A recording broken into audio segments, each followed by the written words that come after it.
अलग अलग राज्य सरकारों के आदरणीय मुख्यमंत्रीगण, लेफ्टिनेंट गवर्नर्स, राज्य मंत्रिमंडल के सदस्य, उद्योग जगत के साथी, अन्य महानुभाव और मेरे प्यारे भाई और बहनों, आज दुर्गाष्टमी है। पूरे देश में आज शक्ति स्वरूपा का पूजन हो रहा है, कन्या पूजन हो रहा है और शक्ति की उपासना के इस पुण्य अवसर पर देश की प्रगति की गति को भी शक्ति देने का शुभ कार्य हो रहा है।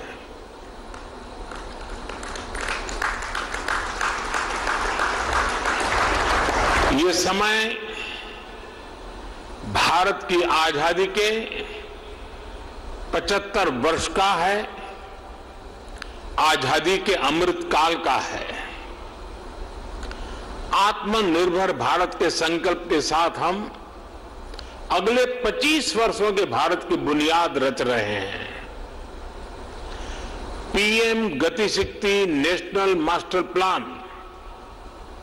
भारत के इसी आत्मबल को, आत्मविश्वास को, आत्मनिर्भरता के संकल्प तक ले जाने वाला है। ये नेशनल मास्टर प्लान 21वीं सदी के भारत को गति शक्ति देगा। नेक्स्ट जनरेशन इंफ्रास्ट्रक्चर और मल्टी मॉडल कनेक्टिविटी को इस नेशनल प्लान से गति शक्ति मिलेगी। इंफ्रास्ट्रक्चर से जुड़ी सरकारी नीतियों में प्लानिंग से लेकर एग्जीक्यूशन तक को ये नेशनल प्लान गति शक्ति देगा। सरकार के प्रोजेक्ट्स तय समय सीमा के भीतर पूरे हो, इसके लिए ये गति शक्ति नेशनल प्लान सही जानकारी और सटीक मार्गदर्शन करेगा। गति शक्ति के इस महाअभियान के केंद्र में हैं भारत के लोग, भारत की इंडस्ट्री, भारत का व्यापार जगत, भारत के मैन्युफैक्चरर्स, भारत के किसान, भारत का गांव। ये भारत की वर्तमान और आने वाली पीढ़ियों को 21वीं सदी के भारत के निर्माण के लिए नई ऊर्जा देगा। उनके रास्ते के अवरोध समाप्त करेगा। ये मेरा सौभाग्य है कि आज के इस पावन दिन में पीएम गति शक्ति नेशनल प्लान, इसका शुभारंभ करने का मुझे अवसर मिला है। साथियों, आज ही यहां प्रगति मैदान में बन रहे इंटरनेशनल एग्जीबिशन कम कन्वेंशन सेंटर के 4 प्रदर्शनी हॉल का लोकार्पण भी हुआ है। दिल्ली में आधुनिक इंफ्रा से जुड़ा ये भी एक अहम कदम है। ये एग्जीबिशन सेंटर्स हमारे एमएसएमईज, हमारे हैंडीक्राफ्ट, हमारे कुटीर उद्योग को अपने प्रोडक्ट्स दुनिया भर के बाजारों के लिए शोकेस करने, ग्लोबल मार्केट तक अपनी पहुंच बढ़ाने में बहुत बड़ी मदद करेंगे। मैं दिल्ली के लोगों को, देश के लोगों को बहुत बधाई देता हूं, शुभकामनाएं देता हूं।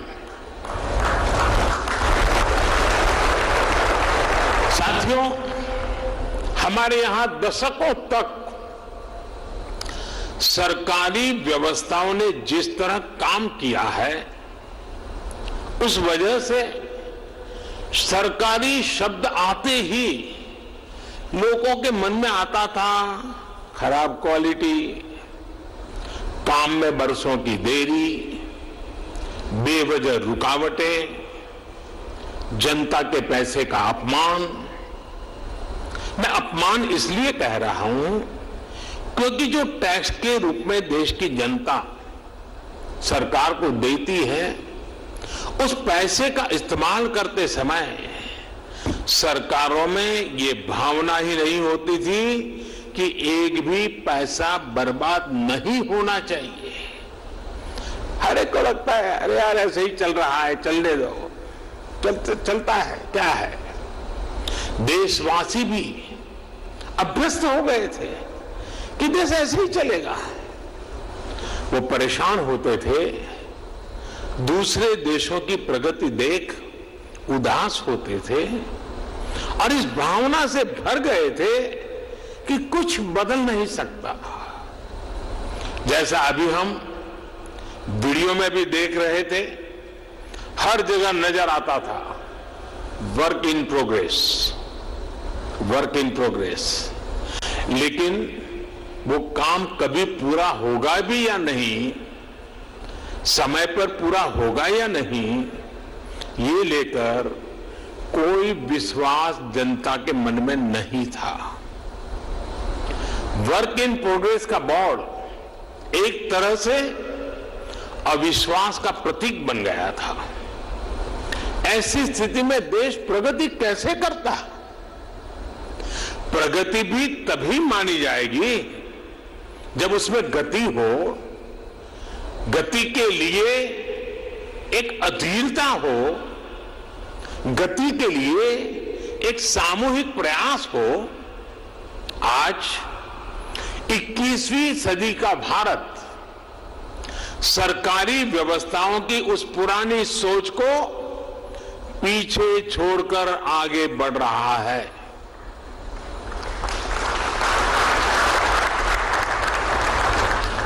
आज का मंत्र है will for progress, work for progress, wealth for progress, plan for progress, preference for progress. हमने न सिर्फ परियोजनाओं को तय समय सीमा में पूरा करने का वर्क कल्चर विकसित किया, बल्कि आज समय से पहले प्रोजेक्ट पूरे करने का प्रयास हो रहा है।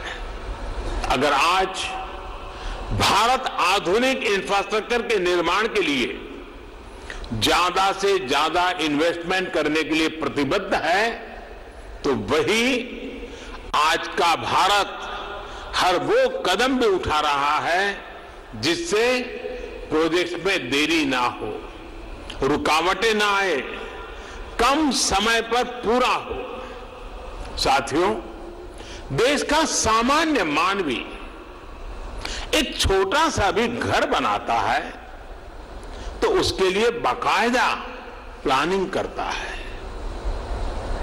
कोई बड़ी यूनिवर्सिटी बनती है, कोई कॉलेज बनाता है, तो भी पूरी प्लानिंग के साथ बनाया जाता है। समय समय पर उसके विस्तार की गुंजाइश को भी पहले से ही सोच लिया जाता है। और ये इसमें हर किसी का अनुभव है, हर एक का ये अनुभव से आप गुजरे हैं। लेकिन दुर्भाग्य से हम भारत में इंफ्रास्ट्रक्चर से जुड़े प्रोजेक्ट्स में कॉम्प्रिहेंसिव प्लानिंग से जुड़ी अनेक कमियां रोजमर्रा अनुभव करते हैं।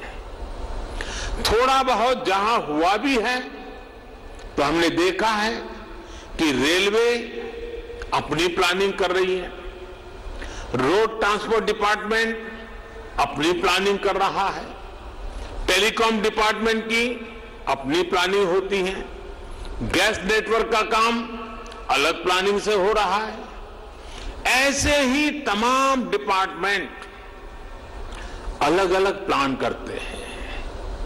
हम सभी ने ये भी देखा है कि पहले कहीं सड़क बनती है, सड़क बिल्कुल तैयार हो जाती है और फिर कोई पानी वाला डिपार्टमेंट आएगा, वो पानी की पाइप के लिए उसकी खुदाई कर देता है, फिर पानी वाले पहुंच जाते हैं। इसी प्रकार काम होता रहता है।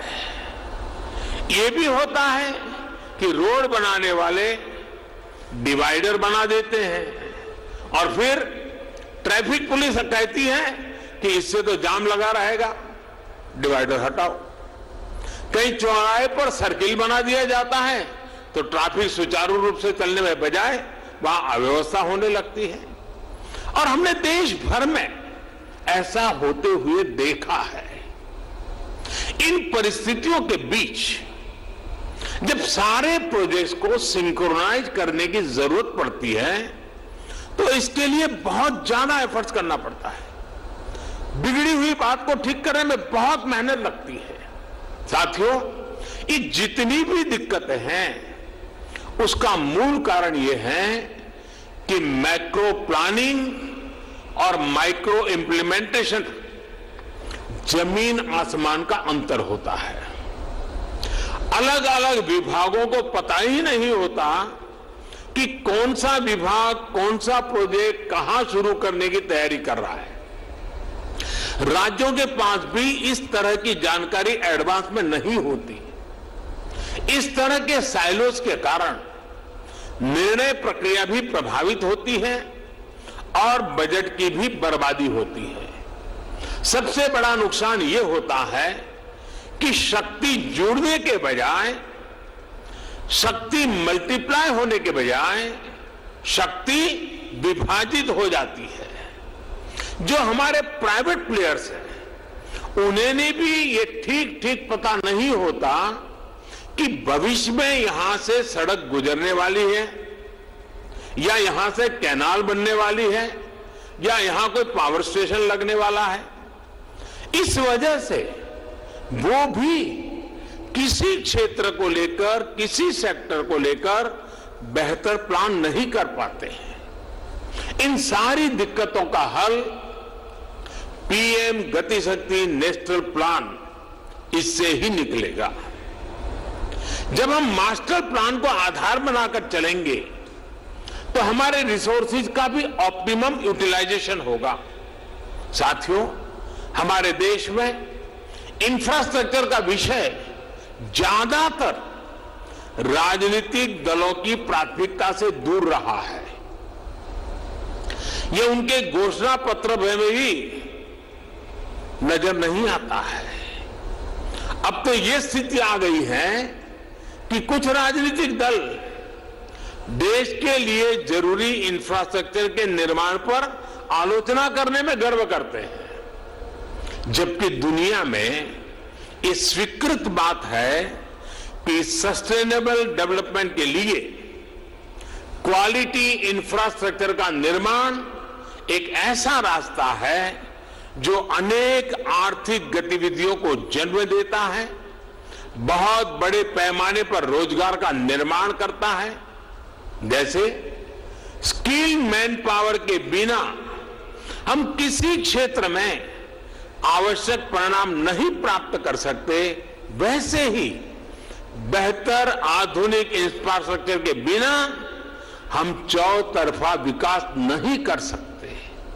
साथियों, राजनीतिक इच्छा शक्ति की कमी के साथ ही देश के इंफ्रास्ट्रक्चर डेवलपमेंट को सबसे ज्यादा नुकसान पहुंचाया सरकारी विभागों के बीच आपसी तालमेल की कमी ने, आपसी खींचतान ने। राज्यों में भी हमने राज्य सरकारों और स्थानीय निकायों के बीच इस विषय पर तनाव होते देखा है।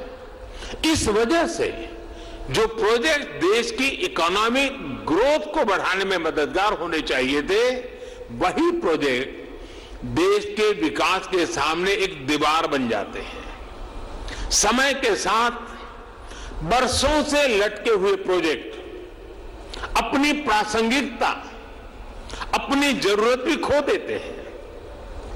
मैं जब 2014 में यहां दिल्ली एक नई जिम्मेवारी के साथ आया तो भी ऐसे सैकड़ों प्रोजेक्ट थे जो दशकों से लटके हुए थे, लाखों करोड़ रुपए के ऐसे सैकड़ों प्रोजेक्ट्स की मैंने खुद समीक्षा की। सरकार के सारे विभागों, सारे मंत्रालयों को एक प्लेटफॉर्म पर लाकर खड़ा कर दिया, सारी रुकावटों को दूर करने का प्रयास किया।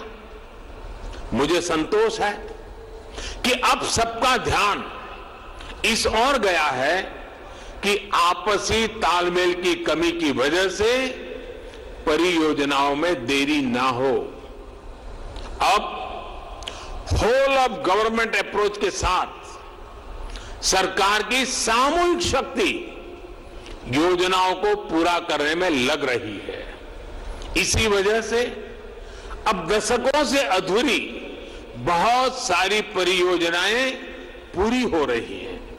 साथियों, पीएम गति शक्ति अब ये सुनिश्चित करेगी कि 21वीं सदी का भारत इंफ्रास्ट्रक्चर प्रोजेक्ट में कोऑर्डिनेशन में कमी की वजह से ना पैसे का नुकसान उठाए और ना ही समय गंवाए। पीएम गति शक्ति नेशनल मास्टर प्लान के तहत रोड से लेकर रेलवे तक, एविएशन से लेकर के एग्रीकल्चर तक विभिन्न मंत्रालयों को, विभागों को इससे जोड़ा जा रहा है। हर बड़े प्रोजेक्ट को, हर डिपार्टमेंट को सही जानकारी, सटीक जानकारी समय पर मिले, इसके लिए टेक्नोलॉजी प्लेटफॉर्म भी तैयार किया गया है। आज यहां कई राज्य के मुख्यमंत्री और राज्यों के अन्य प्रतिनिधि भी जुड़े हैं। मेरा सभी से आग्रह है कि जल्द से जल्द आपके राज्य भी पीएम गति शक्ति नेशनल मास्टर प्लान से जुड़कर अपने राज्य की योजनाओं को गति दें। इससे राज्य के लोगों का भी बहुत लाभ होगा।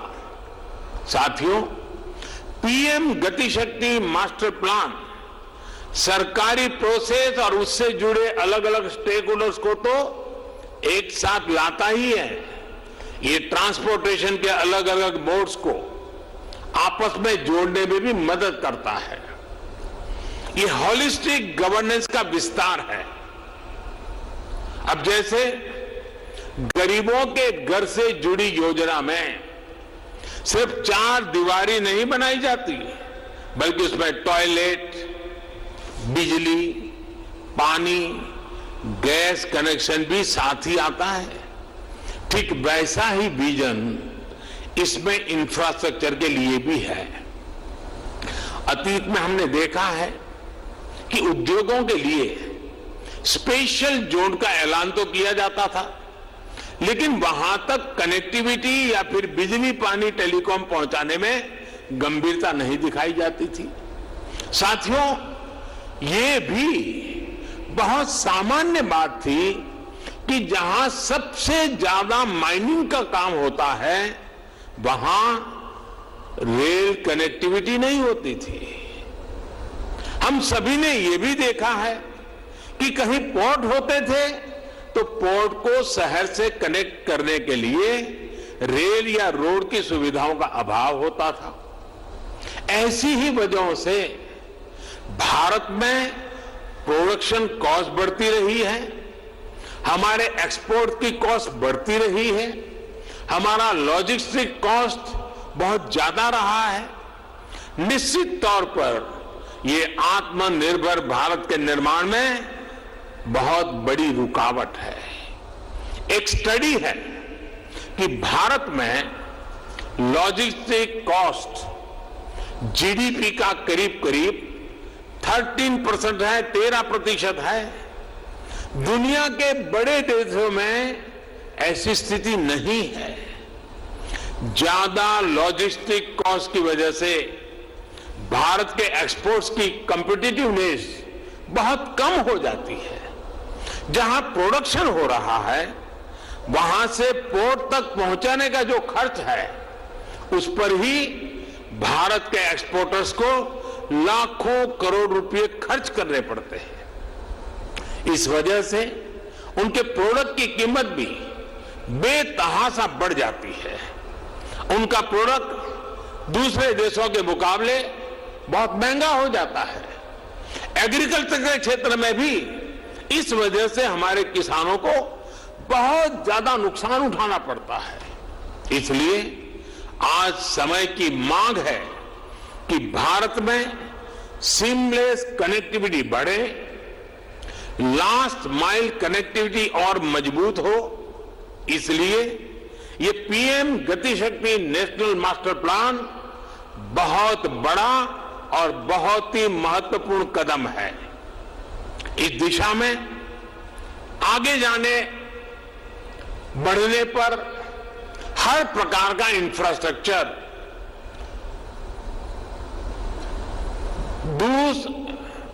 दूसरे इंफ्रास्ट्रक्चर को सपोर्ट करेगा, उसका पूरक बनेगा। और मैं समझता हूं हर कारण, हर स्टेक होल्डर को भी और ज्यादा उत्साह से इससे जुड़ने की प्रेरणा मिलेगी। साथियों, पीएम गति शक्ति नेशनल मास्टर प्लान देश की पॉलिसी मेकिंग से जुड़े सभी स्टेक होल्डर्स को, इन्वेस्टर्स को एक एनालिटिकल और डिसीजन मेकिंग टूल भी देगा। इससे सरकारों को प्रभावी प्लानिंग और पॉलिसी बनाने में मदद मिलेगी। सरकार का अनावश्यक खर्च बचेगा और उद्यमियों को भी किसी प्रोजेक्ट से जुड़ी जानकारी मिलती रहेगी। इससे राज्य सरकारों को भी अपनी प्राथमिकताएं तय करने में मदद मिलेगी। जब ऐसा डेटाबेस मैकेनिज्म देश में होगा तो हर राज्य सरकार निवेशकों के लिए टाइम बाउंड कमिटमेंट दे पाएगी। इससे इन्वेस्टमेंट डेस्टिनेशन के रूप में भारत की बढ़ती साख को नई बुलंदी मिलेगी, नया आयाम मिलेगा। इससे देशवासियों को कम कीमत में बेहतरीन क्वालिटी मिलेगी, युवाओं को रोजगार के लिए नए अवसर मिलेंगे। साथियों, देश के विकास के लिए ये बहुत जरूरी है कि सरकार के इंफ्रास्ट्रक्चर से जुड़े सभी विभाग एक दूसरे के साथ बैठे, एक दूसरे की कलेक्टिव पावर का इस्तेमाल करें। बीते वर्षों में इसी अप्रोच ने भारत को अभूतपूर्व गति भी दी है। पिछले 70 वर्षों की तुलना में आज भारत पहले से कहीं ज्यादा स्पीड और स्केल पर काम कर रहा है। साथियों, भारत में पहली इंटरस्टेट नेचुरल गैस पाइपलाइन 1987 में 1987 में कमीशन हुई थी। इसके बाद साल 2014 तक यानी 27 साल में देश में 15,000 किलोमीटर नेचुरल गैस पाइपलाइन बनी। आज देश भर में 16,000 किलोमीटर से ज्यादा नई गैस पाइपलाइन पर काम चल रहा है। ये काम अगले 5-6 वर्षों में पूरे होने का लक्ष्य है। यानी जितना काम 27 वर्षों में हुआ, हम उससे ज्यादा काम उसके आधे समय में करने का लक्ष्य लेकर चल रहे हैं। काम करने की यही रफ्तार आज भारत की पहचान बन रही है। 2014 के पहले के 5 सालों में सिर्फ 1900 किलोमीटर 1900 किलोमीटर रेल लाइनों का दोहरीकरण होता था। बीते 7 वर्षों में हमने 9,000 किलोमीटर से ज्यादा रेल लाइनों की डबलिंग की है। कहां 1900 और कहां 7,000। 2014 से पहले के 5 सालों में सिर्फ 3,000 किलोमीटर रेलवे का बिजलीकरण हुआ था। बीते 7 वर्षों में हमने 24,000 किलोमीटर से भी अधिक रेलवे ट्रैक का बिजलीकरण किया। कहां 3,000, कहां 24,000। 2014 के पहले लगभग 250 किलोमीटर ट्रैक पर ही मेट्रो चल रही थी। आज 700 किलोमीटर तक मेट्रो का विस्तार हो चुका है और 1,000 किलोमीटर नए मेट्रो रूट पर काम चल रहा है। 2014 के पहले 5 सालों में सिर्फ 60 पंचायतों को ही 60 पंचायतों को ही ऑप्टिकल फाइबर से जोड़ा जा सका था। बीते 7 वर्षों में हमने 1.5 लाख से अधिक ग्राम पंचायतों को ऑप्टिकल फाइबर से कनेक्ट कर दिया है। कनेक्टिविटी के पारंपरिक माध्यमों के विस्तार के साथ साथ इनलैंड वाटरवेज और सी प्लेन्स नया इंफ्रास्ट्रक्चर भी देश को मिल रहा है। 2024 तक देश में सिर्फ 5 वाटरवे थे।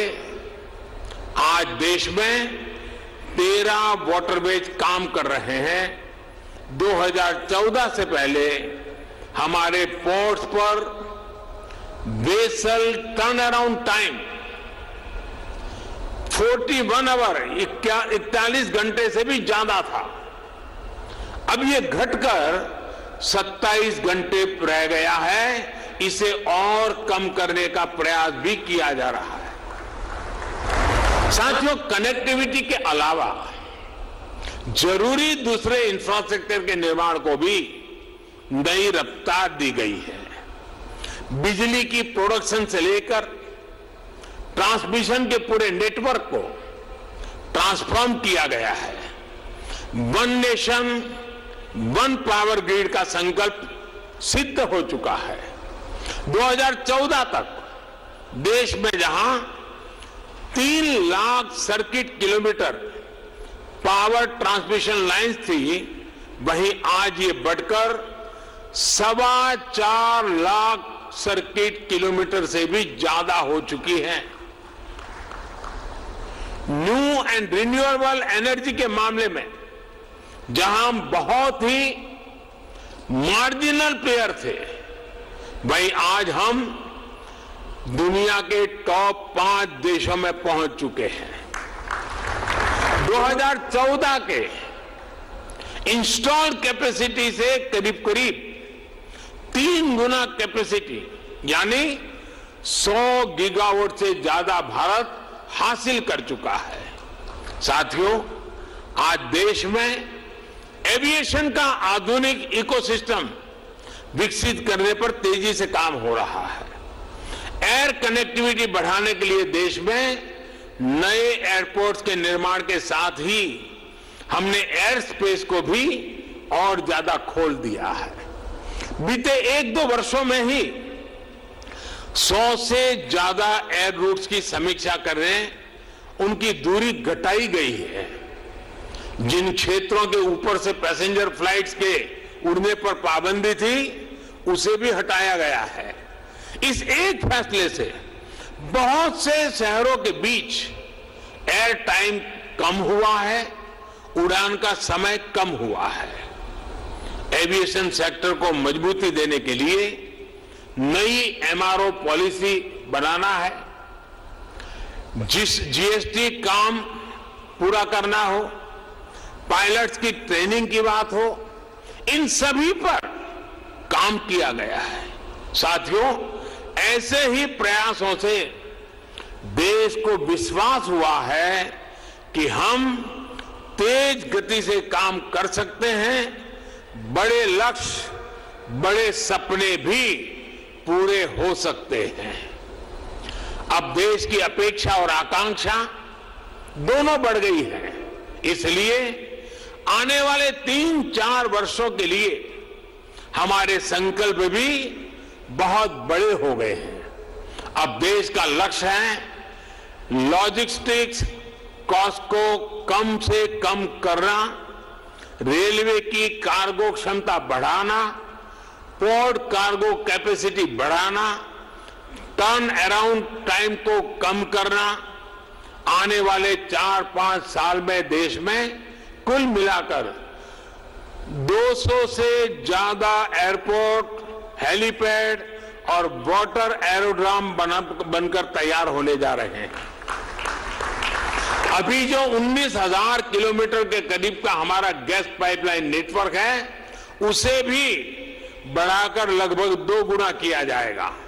साथियों, देश के किसानों और मछुआरों की आय बढ़ाने के लिए प्रोसेसिंग से जुड़े इंफ्रास्ट्रक्चर को भी तेजी से विस्तार दिया जा रहा है।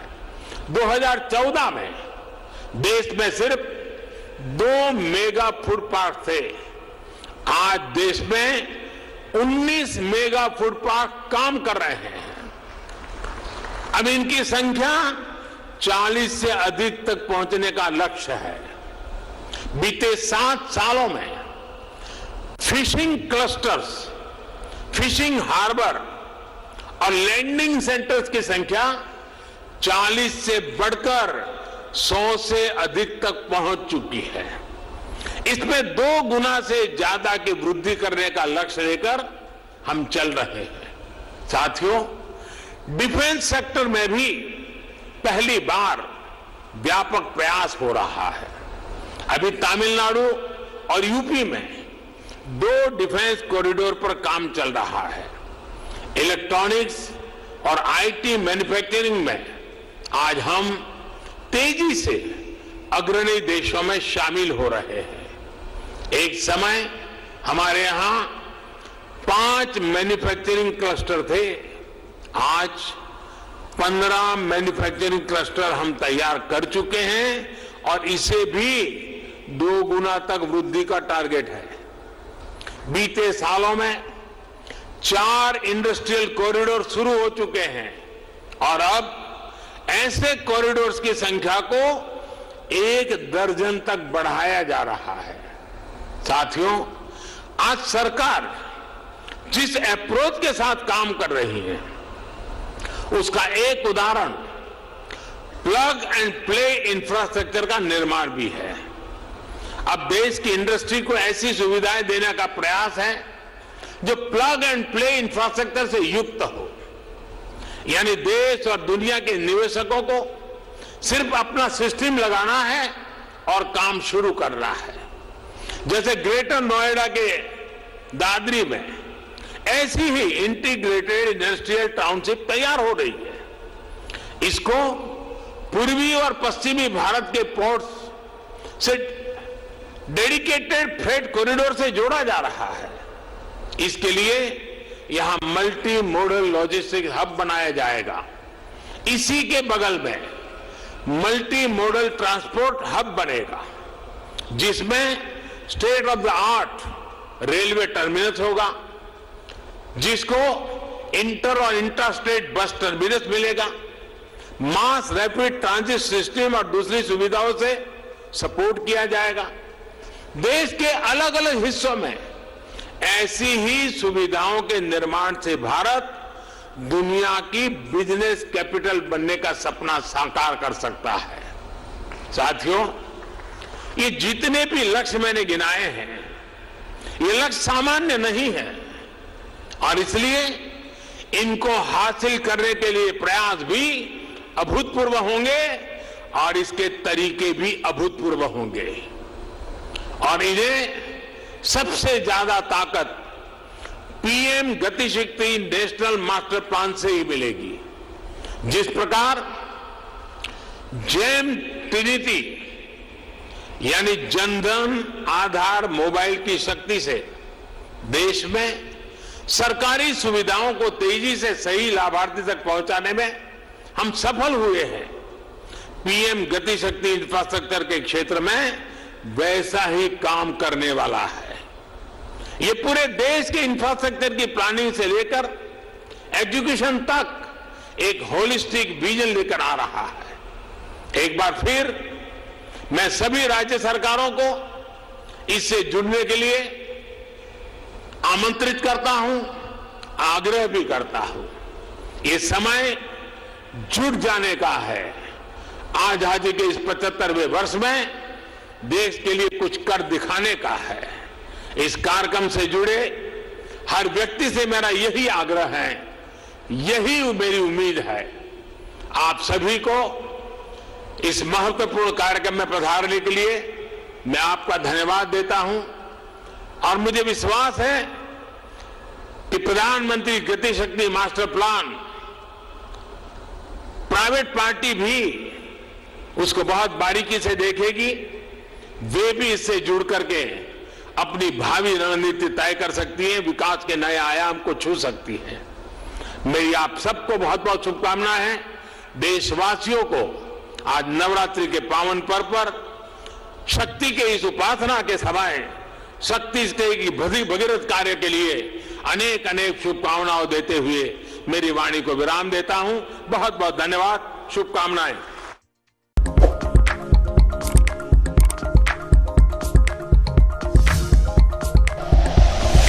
Like and share videos, subscribe करें हमारा चैनल और प्रेस करें बेल आइकॉन। न्यूज़ 11 भारत, सच है तो दिखेगा।